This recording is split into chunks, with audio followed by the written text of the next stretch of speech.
What's going on, fam? It's your boy Sydney and Tori from the Naked Gardeners. In this video, we're going to do a recap from the time that we purchased this place about 3 years ago, that what we thought we were going to be doing and what we're actually going to be doing and our future plans. And it's really surprising when you get a place and you have a ton of ideas. We're probably not doing even, I don't know, 70% of what we thought we were going to be doing. Yeah, because we thought we're just going to stay doing the whole gardening aspect, and then one thing led to another and just became an accidental farmer. So we're going to take you through the process of what we thought what we were going to do and our future plans. Now, some of y'all in the last video asked for a lot of aerial shots to see the transitions and where the locations where we're going to be doing that. So we're going to try to get some of that as well for you. Now, when we first got to the property, we had it in our heads not to set up anything permanent, especially with our garden. We did know that we needed to have the garden near the house because that is the best advice we got from very seasoned gardeners. And with that, we weren't sure, even with all the homework that he did, he was mapping like where the sun started, where it set. And we had an idea to just put out a very large tarp with a bunch of our fabric pots and just to grow out of that and just kind of see how the season went. And I'm glad that we did that because it did set us up, even though we're not big fans of setting like a tarp down, but it allowed us to kind of pull that up, put a bunch of cardboard down, mulch, and that really started our no-till process for the very successful garden that we have 3 years later now. It was actually 3 years around this time frame that we moved into this place. So it was late to even trying to start some seeds and to get them all transplanted and whatnot. So luckily, we found a local nursery where we was able to get some very inexpensive starts from some peppers and some tomatoes. And we just basically put them in our, like she said, in our fabric containers and just kind of see how the whole season was just from staying in our container space. So doing that also allowed us to see where water would sit. At the time when we moved in, we didn't realize where the pond runoff was, and we just so happened to set our tarp just on the adjacent side of it. So it did give us an idea that this was a really good spot for us to put our garden. And since then, we've just been expanding every season. So we first started off with just one initial no-till garden row, and then we expanded more out to the east. Now we're going to be expanding more out to the west. And we had this one big old tree that eventually fell at last year during the Arctic blast. But we still have this busy road right here. I think somebody mentioned like doing some cherry trees and some different types of bushes to kind of drown out the sound. So that way when cars going past here, that way when we were doing the videos like this, we don't have to worry about buffering out the sound or stopping our recording or anything like that. Something that I've also gotten an idea from our audience is where we do have the pond runoff on the side of the garden that we can't really grow a lot of things because of that, is I would like to put a lot of elderberry trees along that because they do grow very well in that kind of soil where it's just saturated. So when we purchased this property, it came with 3 barns. And all of them were kind of rundowns where it didn't make it marketable. They couldn't use it as a value for selling the property. So this was one of the barns that we were thinking about using as a storage for our hay and our feed. However, now that we've been here for 3 years and have some of our products off of our farm into some 2 stores, we decided that we're going to possibly turn this into a farm store.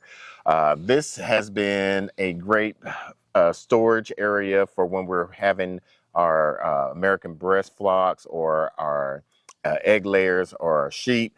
But now that we're probably going to be 2 years when we're going to do our farmers market, we're going to actually hopefully build up enough capital to turn this into a farm store. Yeah, one of the things about this, my motivating factor, and I feel like you kind of battled me a little bit on it. I have been fighting to put animals around this because for me, since we're not utilizing it for anything, we're not storing anything, I've wanted the animals around it to clean it for us because there's tons of insects, tons of bugs. We actually did just move our egg layers away from this area this morning, and they've done a great job keeping it cleaned up.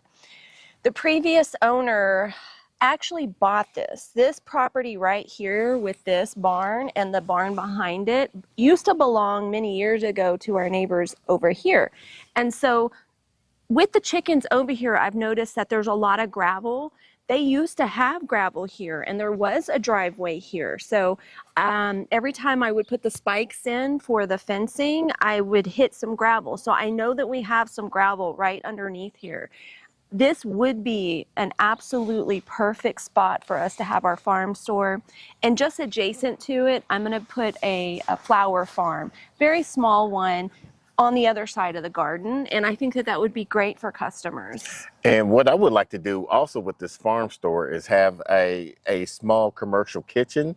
So that way, when we're even doing some of the canning stuff and things of that nature, we can actually do it right here, and possibly enough space to even do like some of our classes, like that one place, the Profound Farms. Profound Farms is located in Allen, like the Allen shopping area, and that's North Dallas area. And it's an upscale of what we would do here. I really want this to remain more of an intimate space that we don't have a lot of traffic, but I would like to do some classes here on the property, showing people how to can things and have products available for them as part of the experience. And I would like to have some fruit trees kind of adjacent to this area as well. We could do a lot of you-pick fruits from our trees and bushes that we're growing that we haven't placed in ground. I'm glad we didn't do what we thought we were going to be doing over there, and we'll tell you about that a little bit later. But now let's go over to our biggest barn. So this is still our very creepy storm shelter that I'm never going to get into because it's extremely creepy. Recently, I did have a thought about this that I didn't share with Mr. Naked Gardener, but I'll just kind of like bounce it out. Because we have the garden out that way, I thought that this would be a really good spot right up here to have a big water catchment thing, like one of those big square things to just catch water off of something. Like, I don't know exactly how I would want to connect it, but because of the elevation, it would be perfect to give that pressure to the garden or whatever I want to water around here. Well, the only thing with doing that is I'm planning on taking that away because I want this to be probably about 20 or 40 feet wide by 60 feet long. So, oh, okay. So you're gonna... yeah, because we're gonna need that space for not only for our commercial kitchen, but also have some, probably some public, not really public, but some restrooms for folks to use and things. Yeah, of I'm that not thing. opposed to that at all. Like, if you think you can afford that, that's cool. I'm just thinking on low scale, what you're usually able to afford. Mm-hmm. So when we first looked at this area, we wasn't quite sure what we were going to do with this. We were thinking about doing a boom boom room where our animals were going to start giving birth. We was going to keep them in here. Now with different things having evolving, I'm thinking about doing some pens still, but I would like to have, since we have a lot of open spaces above, having some birthing pens and then having a deck on top, so that way, instead of keeping all the hay and feed in the shop where it's just taking up a lot of space, I can actually put it on top of there when we're going to get it, and we can just put it on top. But the only bad thing about this barn is the trusses is real bad. And with one of the winds that we had from one of our storms last year, it kind of peeled up some of the roof panels. There's still stuff that we have to grade in here. A lot of the stuff that we had in our shop, we took out, and now we're just carrying here. What we need to do eventually, hopefully by the end of this year, is get a large rollaway dumpster and just haul off everything that the previous owner just kept onto this property. This barn is also part of the property that was additionally purchased by the previous owner that used to belong next door. So one of the cool things about this barn on the back side, there is like a sheep chute, or like, I don't know if they had goats or sheep, but it's definitely Some not type of livestock. yeah, it wasn't a cattle size chute. It was like a goat or a sheep chute. But it's on the other side. It's not like it's on this side as part of our property. It's kind of in an awkward place. I do want to utilize that space because I can tell that they did have some animals in there. Maybe it was a holding cell. It could be a spot for us to hold our rams. So there's still some ideas swirling around with that space. You want to take a look at that? Yeah. So one of the good things about this chute, and you can see it's definitely for a smaller animal. With us having sheep, it would be perfect. I would actually like to put a few sheep in here just to eat this down. I can tell that they put these cattle panels here to keep them in. I did talk to Sid recently because we're about to get some pigs, and I was thinking this might be a good little training area that we could have them. But we're kind of on the fence about that. I can tell that the person that put this together had some welding skills. Just looking at how the handles are. Like, it has this big fence like that, and then it has this also, this door. So, I mean, I think our sheep would be in heaven having a break here for a few days just to eat this stuff down. And it's not an area that we can just go into with the mower either. So this is where we're really trying to use our animals as much as possible to eat down the grass right now. So one of the issues about this area, and ideally I would like to double up 2 of our sheep fences to go around it for them to really clean it up very nicely, but we have this tree here and a lot of overgrowth that we haven't been able to get in with our riding mower. So it would be very laborious for us to go through and interfere with our electric netting. I don't think it's impossible. I think we just need to make an effort one of these weekends to actually like clear a path to safely put our fencing around here.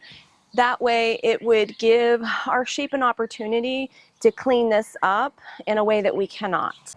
So we're in the back 40 of our pasture, and we initially thought we were going to do goats and sheep, but realized that we don't have the right pasture for goats because goats like to browse. They like briars and bushes and things of that nature. And with sheep, they love pasture. So we decided to use this area. It's about, and this back area is probably almost close to 2 acres.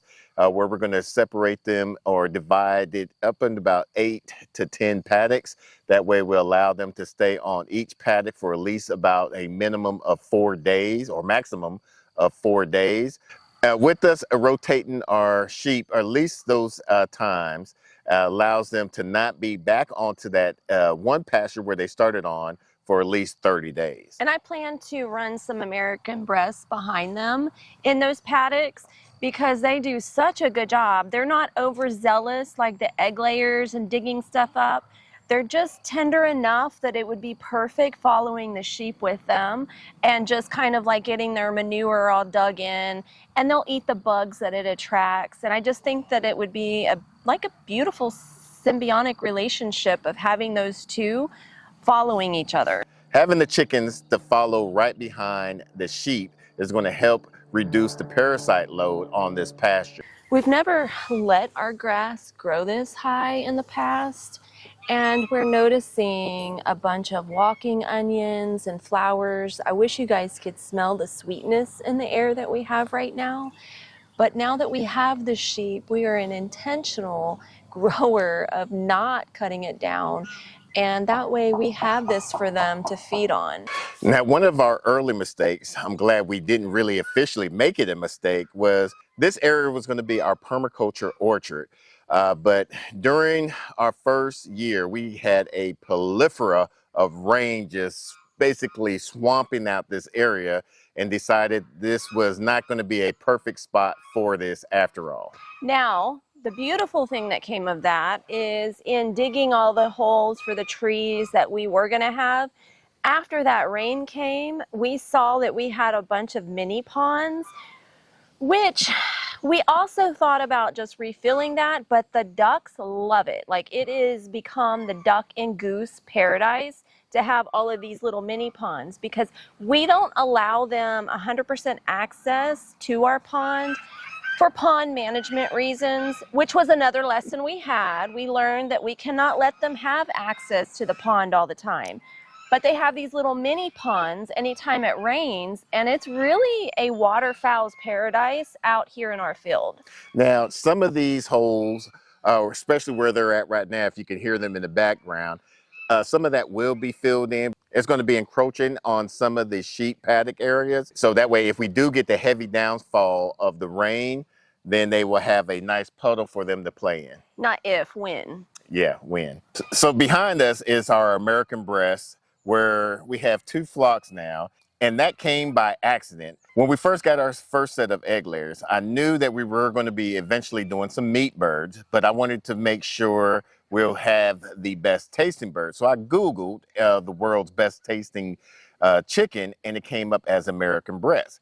Now, these were highly sought after, mostly right when we first got ours, and then we promoted that we had the American breast. A lot of people started reaching out to us and asking us if we can have their hatching eggs, because apparently Greenfire and a lot of other hatcheries that were that had the American breast didn't have any available because of the high demand. And so we became accidental breeders. We did our homework. We found out that we had to become NPIP certified in order to legally ship it across state lines. And even that's not to all states. Like, we have to, every time somebody wants some, we have to look it up. We have to get a certificate, and we do ship that with the eggs that we send to them.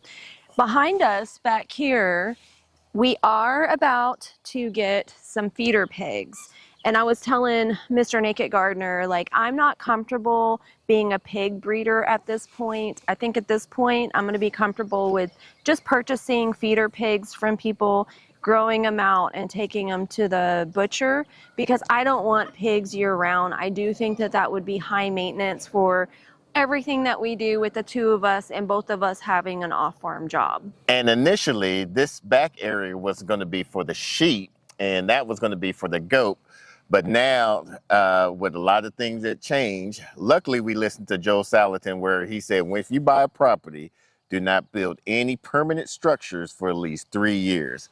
And that has hold very true to this day. I'm very proud of us for that, actually. Yeah. Because I mean, a lot changed. A lot that we thought was going to happen did not happen, and we can only still do what we now want to do because we did not do the permanent stuff. And I mean, things could still even change, and we're still not going to do any permanent things until that idea has been in place for at least 3 years.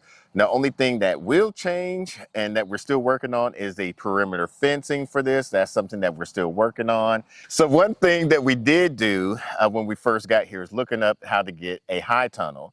And luckily, Bootstrap Farmer, they are a great middle person to deal with the NCRS. And they were able to help us get our high tunnel. We haven't used it yet, but at least we do have it for right now. And that's another thing. We really thought we were going to be doing a lot with that high tunnel. Yeah. I mean, we have been learning so much and doing so much. And I say it, and I cannot say it enough, is that this is a lot of work. It's hard work. I cannot imagine having that labor from the high tunnel added onto it until we have a bit more comfort with our systems in place. I am getting to that point. I am starting to get to that point where I'm feeling comfortable with things, but we're about to add pigs, you know? So, like, got to work all that out before we start getting that together. Yeah. Now, this area was going to be our initial garden.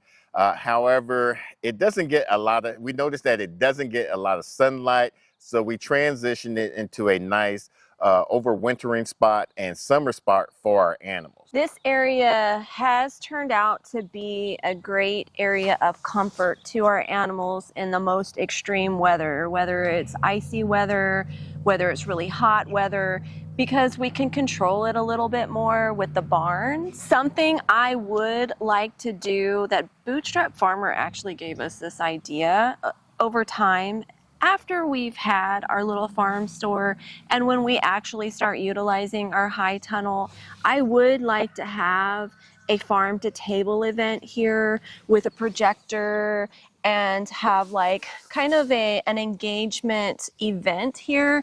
Not engagement as in marriage, but like engagement of showing products. I'd like to get with a local wine producer and a local chef and put on an event here because I think it's a beautiful area. Now, we were initially thinking about tearing this small barn of ours, but we decided to keep it, and it's been a go-to for our animals. The sheep love it inside there. When we had them in this area and it started raining, they would go in there.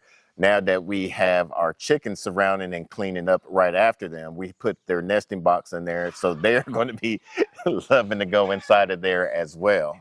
We keep doing a layering method with the hay inside of the barn also, which has been an attractive comfort spot for both the sheep and the chickens. I was thinking as we were showing you what we thought we were going to do to what we're doing now and ideas we have for the future, to just give some gentle advice and be patient. When you get your property, really pay attention to where the sun rises, where the sun sets, where the water sits, where the freezes are the most slick and difficult to walk through, and definitely when it's raining, like where's the most difficult area, because we have run into issues where we have trouble moving our hutches as we're rotationally grazing, and it has taken at least 2 full years and 2 seasons with some extremes to get an idea where the best place to put the animals are.